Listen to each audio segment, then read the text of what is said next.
గత కొద్ది నెలల నుంచి బీసీల పోరాటం రోజు రోజుకి ముందుకు సాగుతూ ఉందని చెప్పుకోవచ్చు. అనేక విధాలుగా నిరసనలు తెలుపుతున్నటువంటి నేపథ్యాన్ని చూస్తూ ఉన్నాం. సో ఇవాళ బత్తుల సిద్ధేశ్వర్ బీసీ సంఘ నాయకుడు ఇవాళ భారీ ఎత్తున దాదాపు 4 రోజుల నుంచి ఆమరణ నిరాహార దీక్ష చేస్తున్నటువంటి పరిస్థితులు నెలకొన్న కనీసం ప్రభుత్వానికి ఒక చలనం లేకుండా పోయినటువంటి సిచ్యువేషన్ చూస్తూ ఉన్నాము. సో ప్రస్తుతం వారిని గాంధీ హాస్పిటల్కి తీసుకురావడం జరిగింది. మనతో పాటు అనున్నారు, మాట్లాడించే ప్రయత్నం అయితే చేద్దాం. చెప్పండి అన్న, మీ ఆరోగ్యం క్షీణిస్తూ ఉన్నది, మీ పోరాటం ముందుకు కొనసాగుతూ ఉన్నారు, ఏం చెప్తారు ప్రభుత్వానికి?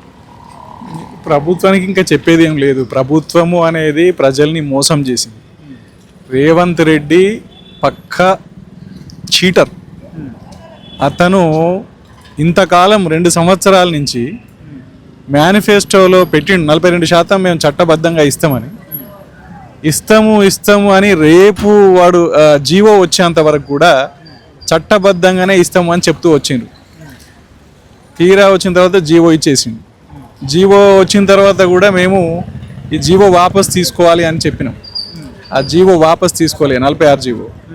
తర్వాత సడన్గా అంటే ఎన్నడూ లేని విధంగా నోటిఫికేషన్ ఇచ్చిన తెల్లారి మరునాడే నామినేషన్లు ప్రారంభం. ఈ దుర్మార్గంగా పల్లెల్లో ఉన్న బీసీల గొంతు కోయడం. అందుకని దానికి మళ్ళీ మేము నిరాహార దీక్షగా చేయక తప్పడం లేదు. గతంలో 2 సార్లు చేసినాం. నీకు చిత్తశుద్ధి ఉంటే నేను ఢిల్లీలో వచ్చి కూర్చున్నప్పుడు ఈ విషయం మీద నువ్వు బిల్లులు పెట్టి పంపినప్పుడు నేను ఢిల్లీలో నిరాహార దీక్ష కూర్చుంటే నువ్వు వచ్చి మద్దతు పలకాలి, నా పక్కన ఉండాలి, నీ ప్రభుత్వానికి చిత్తశుద్ధి ఉంటే. కానీ ఏ రోజు పట్టించుకోలే, ఏ రోజు మాట్లాడిన వాళ్ళు కాదు. ఇవాళ పల్లెల్లో నా ప్రజలకు నేను బీసీ ప్రజలకు విజ్ఞప్తి చేస్తున్నా, మనోళ్ళకు మనం ఓటు వేసుకోవడం తప్ప వేరే మార్గం లేదు. బీసీ సర్పంచ్ అభ్యర్థులకు కూడా చెప్తున్నా ఒకటేంటంటే, అన్ని గ్రామాలల్లో బీసీ సర్పంచ్ అభ్యర్థులు విడిపోయి పోటీ చేయడం కాదు, కొంచెం గెలుపుకు దగ్గరున్న అభ్యర్థిని డిసైడ్ చేసుకోవాలి. అదే సమయంలో అన్ని గ్రామాలలో మళ్ళీ గెలుపు అభ్యర్థులే కాకుండా ఎంబీసీ వాళ్ళకు కూడా మనం భాగస్వామ్యం ఇవ్వాలి. బీసీ సమాజం ఐక్యంగా ఉండాలి, దృఢంగా ఉండాలి, బీసీలను గెలిపించుకోవాలి. నా బీసీ ప్రజలకు విజ్ఞప్తి చేస్తున్నా, బీసీ ఐక్యత దృఢమవడం కోసం విజ్ఞప్తి చేస్తున్నా, ఈ దీక్ష కొనసాగిస్తున్నా. ఇంకా ప్రభుత్వంని నేను ఇప్పుడు కాదు, ఇక భవిష్యత్తులో కూడా ప్రభుత్వాన్ని నేను ఏమి అడగదలుచుకోలేదు. ఎందుకంటే దుర్మార్గమైన రెడ్డి ప్రభుత్వాలు మనకు న్యాయం చేస్తాయి అనేది ఏనాడూ లేదు. సరే చూసినాం ఇంతకాలం. అందుకని బీసీ ప్రజలు ఐక్యత కోసం, బీసీలకు ఓట్లు వేయడం కోసం ఈ దీక్ష కొనసాగిస్తాం. ఖచ్చితంగా ఈ ఎన్నికల తర్వాత రేవంత్ రెడ్డికి బీసీల శక్తి ఏందో తెలుస్తుంది. నిన్నగాక మొన్న నల్గొండల కోమటిరెడ్డి వెంకటరెడ్డి నియోజకవర్గంలో కోమటిరెడ్డి వెంకటరెడ్డి మనుషులు దుర్మార్గంగా ఒక సర్పంచ్ అభ్యర్థి, మహిళా అభ్యర్థి భర్తను ఎత్తుకపోయి మూత్రం దాగించిన పరిస్థితి ఉన్నది. ఇంత దుర్మార్గంగా ఉన్న తర్వాత ఇది బీసీల ఆత్మగౌరవ పోరాటం. ఇది మూత్రం దాగించిన తర్వాత ఇంకా మేము ఎట్లా దీన్ని జీర్ణం చేసుకోవాలి? ఇంత దుర్మార్గం. నల్లగొండ అంటే ఒకప్పుడు ఎర్రగొండ, ఒక ఎర్రజెండా పోరాటాలు నడిచిన జిల్లాలోనే ఇవాళ ఇంత దుర్మార్గంగా ఒక బీసీ సర్పంచ్ అభ్యర్థి నోట్లో మూత్రం పోయించడం అనేది రెడ్డిల ఆధిపత్యం అనేది, రెడ్డిల దుర్మార్గం, రెడ్డిల జులుం. వాళ్ళది నశించేంత వరకు మనం పోరాటం చేస్తూనే ఉంటాం. ఈ పోరాటం, ఈ ఆమరణ దీక్ష కంటిన్యూ అవుతూనే ఉంటుంది. బీసీల మీద మాకు ప్రేమ ఉంది, బీసీలకు పెద్దపీట వేస్తామని చెప్పినటువంటి ప్రభుత్వం ఇవాళ ఇన్ని ఘోరాలు జరుగుతూ ఉన్నా కూడా స్పందించట్లేదు. ఒకవైపు మీరు కూడా ఆమరణ నిరాహార దీక్ష చేస్తూ ఉన్నారు. అంటే బీసీలు అంటే లెక్కలేదా ఈ ప్రభుత్వానికి? ఏం అంతే కదా, లెక్క లేకపోవడమే కాదు, మోసం చేయడం, ఒక కుట్రపూరితమైన ఉద్దేశం. మేము మీకు మేలు చేస్తాము అని చెప్పి నమ్మిస్తూ చివరికి గొంతు కోసే పద్ధతి ఇది. అందుకని ఈ దుర్మార్గమైన కుట్రను తెలంగాణ బీసీ ప్రజానికం అర్థం చేసుకుంటున్నారు. ఇవాళ ఖచ్చితంగా తెలంగాణ బీసీ సర్పంచ్ అభ్యర్థులను గెలిపించుకుంటారు. మీ పోరాటం కొనసాగుతూనే ఉంటుందా ఏంటన్న? ప్రస్తుతం మీ ఆరోగ్య పరిస్థితి దాదాపు 4 రోజుల నుంచి కూడా మీరు దీక్షలో కూర్చున్నారు. కనీసం ప్రభుత్వం నుంచి ఎవరైనా స్పందించారా? ప్రజాప్రతినిధులు ఎవరైనా మీ గురించి మీతో మాట్లాడడం జరిగిందా? ఏంటి పరిస్థితి? ప్రభుత్వం నుంచి ఎవరు స్పందించలేదు, పోలీసులే స్పందిస్తారు. ఇక ఉద్యమాల వరకు వచ్చేసరికి ఆమరణ దీక్ష ఏ ఉద్యమం అయినా పోలీసులు స్పందించడం, తీసుకొచ్చి హాస్పిటల్లో పెట్టడం, బలవంతంగా గ్లూకోజ్లు ఎక్కియడం, ఇట్లాంటివి చేస్తూ ఉంటారు. వాళ్ళ స్పందన ఏమి ఉండదు. మీరు చేసేది చేయండి, మేము హాస్పిటల్లో పెడతాము, పక్కపంటి పోలీసులను పెడతాము, మీరు ఎక్కడికి పోకుండా చూస్తాము. తర్వాత మేము ఊర్లలో మాత్రం మేము అన్యాయం చేస్తాం, వాళ్ళు అన్ని రకాల కుట్రలు చేస్తూ ఉంటారు కనుక ఈ కుట్రలను ఎండగట్టడం అనేది ఇక బీసీ ప్రజానికానికి, పల్లె ప్రజానికానికే ఉన్నదని చెప్పేసి మేము పల్లె బీసీ ప్రజలకే విజ్ఞప్తి చేస్తున్నాం. ఇప్పుడు కేబినెట్లో బీసీ మంత్రులు కూడా ఉన్నారు. ఇలాంటి నాయకులు, ప్రజానాయకులు ఇంత పోరాటం చేస్తూ ఉంటే కనీసం స్పందించలేని స్థితిలో ఉన్నారంటే ఏమనుకోవచ్చు? ఇంకా వాళ్ళ చేతిలో ఇప్పుడు వాళ్ళు మనోళ్ళు కాదు కదా, వాళ్ళు వాళ్ళ పదవుల కోసం రెడ్డిలతో రాజీ పడి బతుకుతున్న వాళ్ళు, మోచేతి నీళ్ళు తాగుతున్న వాళ్ళు, వాళ్ళ మీద ఆశపడడం కూడా అనవసరం. వాళ్ళ ఇంటర్నల్గా తెలుసు, వాళ్ళకు ఎంతో కొంత తెలుస్తుంది, అయినా వాళ్ళు బయటికి చెప్పలేదు ఇట్లా జరుగుతుంది, మరి ఇట్లాంటి కుట్రలు ఉన్నాయి అనేది ఇటువైపు రావాలి. సిగ్గు శరం వాళ్ళకేమని ఉంటే రిజైన్ చేసి బయటకు వచ్చి బీసీల పక్షాన్ని నిలబడాలి. ఆ బీసీ కమిషన్ చైర్మన్ నిరంజన్ ఆయన కనీసం ఓ స్టేట్మెంట్ అని ఇచ్చిండు కమిషన్ చైర్మన్గా, ఇట్లా ఎన్నికలు జరిపితే అన్ని బీసీలకు అన్యాయం జరుగుతుంది, 42% ఇస్తామని చెప్పేసి 17% ఇవ్వడం ఏంది అని చెప్పేసి ఆయన ఒక స్టేట్మెంట్ ఇచ్చిండు. ఆయనకున్న పార్టీ ఈ మంత్రులకు ఉంటే ఇమీడియట్గా రిజైన్ చేయాలి. ఇమీడియట్గా రిజైన్ చేస్తే పల్లెల్లో ఆ చైతన్యము వాళ్ళ నెత్తికెత్తుకుంటారు. అందుకని వాళ్లకు చీము నెత్తురు ఏది లేదు వాళ్ళకు, అందుకోసమని ఇది జరుగుతుంది. వాళ్ళను కూడా మేము ఖండిస్తున్నాం. ఇంకా మాకు వేరే మార్గం లేదు, ఓటేసుకోవడం ఒక్కటే మార్గం ఉంది. ఇప్పుడు ఒక ఉద్యమం అంటే అందరూ ఏకం కావాలి అని అంటారు. ఇప్పుడు మీరు ఒక పోరాటం చేస్తూ ఉన్నారు, మీ వెనకాల మీ ముందు కావచ్చు బీసీ నాయకులు చాలామంది, ఇప్పుడు ఆర్ కృష్ణయ్య కావచ్చు, లేకపోతే చాలామంది నాయకులు వాళ్ళ విధాలుగా వాళ్ళు చేస్తూ ఉన్నారు, కానీ వాళ్ళ మద్దతు మీకున్నదా ఏంటి? వాళ్ళ పద్ధతుల్లో వాళ్ళు చేస్తున్నారు, నేను చేయగలిగే పద్ధతుల్లో నేను చేస్తున్నాను. ఖచ్చితంగా వాళ్ళు ఈ అంశం మీద వాళ్ళ మద్దతు ఉంటుంది. నాకు స్పెషల్గా మద్దతు అవసరం లేదు. బీసీల ఓట్లు బీసీలకు వేయించుకోవడానికి వాళ్ళ కృషి వాళ్ళు చేస్తున్నారు. జాజుల శ్రీనివాస్ గౌడ్ ఉన్నాడు, ఆయన గాంధీ భవన్ ముట్టడి చేసిండు.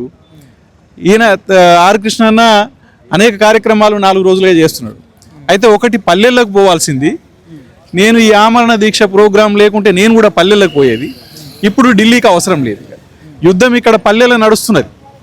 ఇక్కడ మన ఇల్లు కాలిపోతుంటే ఎక్కడో కోరికలు వినిపించడానికి ఇంకా ఢిల్లీకి అవసరం లేదు, అయిపోయింది. ఇక్కడ ఎలక్షన్లు కనుక గ్రామాలలో పెట్టి ఉండకపోతే ఈ డిసెంబర్ 1 నుంచి జరిగే పార్లమెంటు ఎన్నికలలో, పార్లమెంట్ సమావేశాలలో అక్కడ మీరు గొంతు వినిపించడానికి వెళ్ళాలి. ఢిల్లీలో అందరూ కూడా గొంతు వినిపించడానికి వెళ్ళాలి. సీఎం రేవంత్ రెడ్డి కూడా అఖిలపక్షాన్ని తీసుకొని ఢిల్లీకి పోయి ఈ 1 నుంచి జరిగే శీతాకాల సమావేశాలలో అది చర్చకొచ్చేటట్టు చేయాలి. 240 మందికి పైగా ఉన్న ఇండియా కూటమి ఎంపీలు ఎవరైతే ఉన్నారో పార్లమెంటులో ప్రైవేట్ బిల్లు పెట్టాలి, పార్లమెంట్లో లొల్లి పెట్టాలి. వర్షాకాలపు సమావేశాలలో ఓటు చేరే ఎజెండా ప్రతిరోజు అదే చేసిండ్రు వాళ్ళు, అప్పుడు చేసున్నా బాగుండేది. వీళ్ళకు చిత్తశుద్ధి లేదు అని చెప్పడానికి అదొకటే ఉదాహరణ. అందుకని ఇప్పుడైనా ఇంత తొందర ఎందుకు వచ్చేసింది నీకున్నది కదా టైము, మార్చి వరకు చేయొచ్చు కదా ఎన్నికలు. ఈ నెలలో పార్లమెంట్ సమావేశాలు జరుగుతున్నప్పుడు పార్లమెంట్ సమావేశాలలో మీరు వెళ్ళి ప్రయత్నం చేసి లొల్లి పెట్టి బిల్లు పెట్టి ప్రైవేట్ బిల్లు పెట్టి అన్నీ చేసిన తర్వాత కానప్పుడు ఆలోచిస్తుంటాం కదా. అందుకని అవేవి చేయకుండా ఆ అవకాశం, ఆ సమావేశాలు ప్రారంభం కాకముందే నువ్వు ఎన్నికల ప్రాసెస్ ఇక్కడ ప్రారంభించినవు అని అంటే మోసగించడం కదా ఇది. అందుకని ఇప్పుడు ఢిల్లీలో కాదు పోరాటం చేయాల్సింది, పల్లెల్లో పోరాటం చేయాలి, వాడవాడలో పోరాటం చేయాలి. ఆ వాడవాడలో చేసే పోరాటం అక్కడ ఒక దగ్గర మన ప్రజలే, మన బీసీ ప్రజలే, బీసీ అభ్యర్థులే ఒకవేళ అక్కడ పోరాటం నడుస్తుంటే మనం ఢిల్లీకి పోయి ఏం చేస్తాం? ఇక పోవాల్సిన సీఎం రేవంత్ రెడ్డి అఖిలపక్షాన్ని తీసుకుపోమని చెప్పినాం. అఖిలపక్షం నీవు అపాయింట్మెంట్ మోడీ ఇవ్వకపోతే అఖిలపక్షం సంతకాలతో అపాయింట్మెంట్ అడుగుమని చెప్పినాం. కానీ ఆయనకు చిత్తశుద్ధి లేనందువల్ల లేదా మోసం చేయాలనే తలంపు ఉన్నందువల్ల మన మాట ఏనాడు వినిపించుకోలేని పరిస్థితి. మీ దీక్ష పోరాటంతో అంటే ఇప్పుడున్న ఎన్నికలను వాయిదా వేయాలా, లేకపోతే రిజర్వేషన్ కల్పించడానిక ప్రభుత్వానికి ఏం చెప్తారు? వాయిదా వేయాలని డిమాండ్ చేస్తాం, కానీ ఆశయం లేదు. వాళ్ళు చేస్తూనే ఉంటారు. కోర్టులు కూడా వాళ్ళ విషయానికి వచ్చేసరికేమో వెంటనే విచారణకు స్వీకరిస్తాయి, కల్పించుకుంటాయి, స్టేలు ఇస్తాయి. ఇక్కడ బీసీ విషయానికి వచ్చేసరికేమో ఈ దశలో మేము కల్పించుకోలేము అని చెప్పేసి అంటాయి. అందుకని ఈ కోర్టులు, చట్టాలు, ఈ అగ్రకుల నాయకత్వాలు ఉన్న పార్టీలు ఏవి కూడా బీసీల పక్షాన లేనప్పుడు వాళ్ళని అడుక్కోవడము లేదా కోర్టులో పోవడం కంటే ఇప్పుడున్న యుద్ధం, ఓటు యుద్ధం నడుస్తున్నది. ఓటు యుద్ధం ద్వారానే ఇక బుద్ధి చెప్పాలనేది మన ప్రజలకు మనం విజ్ఞప్తి చేసుకోవాల్సింది. బీసీ సమాజానికి ఏం చెప్తారు ఫైనల్గా? ఖచ్చితంగా ఇది ఇవాళ పల్లెల్లో జరుగుతున్న యుద్ధం చిన్న యుద్ధం ఏం కాదు. పల్లెల్లో సర్పంచ్ అయినోడే దేశానికి ప్రధానమంత్రి అవుతాడు. అందుకని ఇవాళ పల్లెల్లో మనల్ని అణచివేయడానికి జరుగుతున్న ప్రయత్నం రెడ్డిల నుంచి జరుగుతుంది కనుక ఇవాళ పల్లెల్లో మన బీసీలని గెలిపించుకోవాలి. రేపు ఎంపీటీసీ, జెడ్పీటీసీ, ఎంపీ, ఎమ్మెల్యే అన్నీ కూడా గెలుస్తారు. రేపు పార్లమెంటులో ఎంపీలు మన వాళ్ళు పోయినప్పుడే, బీసీలు పోయినప్పుడే మన బీసీ రాజకీయ రంగంలో రిజర్వేషన్లు, విద్యా ఉద్యోగ రంగాలలో మన బిడ్డలకు భవిష్యత్తు ఉంటుంది కనుక ఖచ్చితంగా ఈ ఎన్నిక చాలా ప్రధానమైనది. ఈ ఎన్నికల్లో ఖచ్చితంగా బీసీ సర్పంచ్ అభ్యర్థులు గెలిపించాలని కోరుతున్నాను. దీక్ష విరమించుకొని ప్రజల్లో కూడా పోరాటం చేయొచ్చు, గతంలో కూడా మీరు చేసినట్టు ఎన్ని రోజుల వరకు కొనసాగుతుంది అనుకోవచ్చు, ఏం చెప్తారు? నేను ప్రజలకు పోవాలనే ఉన్నది, కానీ దీక్ష పట్టిన తర్వాత విరమించుకోవడం అనేది సరైనది కాదు. వెళ్తాను ప్రజలకు, ఏదో ఒక రోజు వెళ్తాను ఖచ్చితంగా. ఇక్కడ నేను దీక్ష చేస్తున్నా కూడా మీ ద్వారా, మీడియా ద్వారా నా ప్రజలకు వెళ్తుంది, నా ఇంటెన్షన్ ఏందో తెలుస్తుంది. కాబట్టి వాళ్ళు ఖచ్చితంగా ఓటు బ్యాంక్ ర్యాలీ అవుతారు. నేనే ప్రత్యక్షంగా పోవాలనేది ఏం లేదు, పోయే అవకాశం ఉంటే ఖచ్చితంగా పోతుంటివి. దీక్ష బలవంతంగా తీసుకొచ్చి దీంట్లో గాంధీ హాస్పిటల్లో పెట్టడం జరిగింది. కాబట్టి ఇప్పుడు నేను రాలేని పరిస్థితి కనుక మీ ద్వారా ప్రజలకు విజ్ఞప్తి చేయడం, మీకు మరియు ప్రజలకు కూడా విజ్ఞప్తి చేయడం ఏంటంటే ఖచ్చితంగా బీసీలు గెలిపించుకోవడానికి 100కు 100% మీరు ప్రయత్నం చేయాలని కోరుతున్నాను. ఇప్పటికీ ప్రభుత్వానికి సూచనలు ఏమైనా ఇస్తారా ముఖ్యమంత్రి రేవంత్ రెడ్డి? ఎందుకంటే మరి ప్రజా ప్రభుత్వం, ఏ సమస్య ఉన్నా ప్రభుత్వం దృష్టికి తీసుకురండి, మేము మంత్రులతో కేబినెట్ మీటింగ్లో చర్చించుకొని దాన్ని అమలు చేసే దిశగా ముందుకు పోతామని అన్నాడు. సో బత్తుల సిద్ధేశ్వర్ గారు 4 రోజుల నుంచి ఆమరణ నిరాహార దీక్ష చేస్తూ ఉన్నారు. ముఖ్యమంత్రి రేవంత్ రెడ్డికి ఏమైనా అప్పీల్ చేసుకుంటారు? ఇప్పుడు ఇంకా ఆయన చేతిలో ఏమున్నది, దీన్ని ఆపలేడు.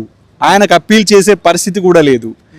నీకేమైనా చెయ్యాలని ఉంటే ఇప్పటికైనా పోయి ప్రైవేట్ బిల్లు పెట్టి మీ రాహుల్ గాంధీ తోటి పార్లమెంటులో ఆ ప్రైవేటు బిల్లు పెట్టడం, తర్వాత ఢిల్లీలో పోరాటం చేయడం, అఖిలపక్షం తీసుకుపోవడం, అవి చేయండి, ఇప్పటికైనా చేయండి. కానీ మీరు చేస్తారనేది మాకేమీ లేదు. మీరు వంచదలుచుకున్నారు, వంచిస్తారంతే. మీరు చేయడానికి ఉన్నది ప్రోగ్రాం, కానీ మీకు చేయాలనే బుద్ధి లేదు కాబట్టి ఎందుకు చేస్తారు? చేయడానికైతే విజ్ఞప్తి చేస్తాం.